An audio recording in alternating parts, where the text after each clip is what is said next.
So has anyone else's New Year's just been a little bit different than what they thought it would be? Not bad, not bad, but different. I don't know about you, but for me, I was so excited for the new year. I was so excited to do my goals and to write out action steps because I'm really good at big picture. I'm not always great at small picture. Um, but I felt like I was going to come into the new year with all these plans and steps and all this stuff and all this momentum. Um, and then right before New Year's, I got sick. And the sick that I've been, because you may have noticed I'm a little bit more quiet, a little bit more subdued. I didn't get like fully sick, but I've had the worst allergies I've ever had in my entire life. My hair hurt one day, and I didn't know hair could hurt that way.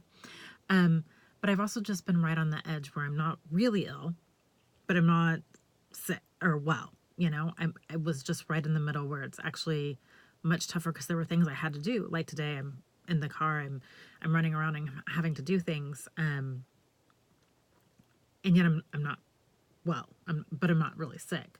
In fact, I would often in the past 2 weeks like go and push myself really hard at the gym because I was like, well, if I make myself really sick, then I'll like get really sick and then I can get better. And it hasn't worked. I've just stayed in this like purgatory illness and it's been awful.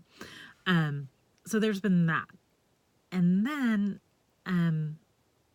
the world feels like a lot right now, right? There's a continent that's on fire. And I love Australia. I've been there. My dad lived there for a time. They need our help. Those animals and those people and the land needs our help. And that's been overwhelming. And other stuff, if you're stateside, escalating tensions have, let's just say the tensions have been escalating.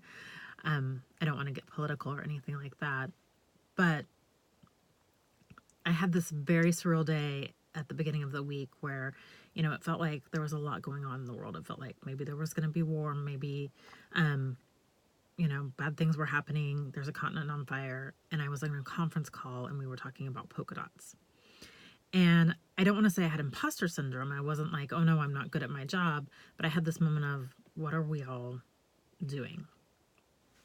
And so for me, I've really had to sit back in the past 2 weeks and really, really think about what I do want to accomplish this year. And I do want to spend some time going on my goals or over my goals and making action steps. And maybe we think of January as a big moment of reset. But maybe for me, the reset is balancing between rest, which my body clearly needs. Today I was so tired I thought I was going to cry. And I haven't done anything. But balancing rest and really action oriented towards our goals. But I thought about what I do and why I think it's important. Because with the world being on fire, I think our stories are important. I think women's stories are important. And I think fashion is important. And I think fashion is part of how we tell those stories. I started thinking about different moments in history where fashion played a really important part. The 1930s, 1940s Germany has been coming up a lot in some of the editorials I've been reading. And even if we just look at that fashion, there was fashion that people were forced to wear. Part of why we say never again is we never want to force someone to wear something so that we can single them out and abuse them for that. But also during that time period, designers like Madame Grace designed these beautiful gowns, and she refused to do what the Nazis told her, and she refused to dress Nazi officers' wives. And so her gowns became these really beautiful acts of resistance.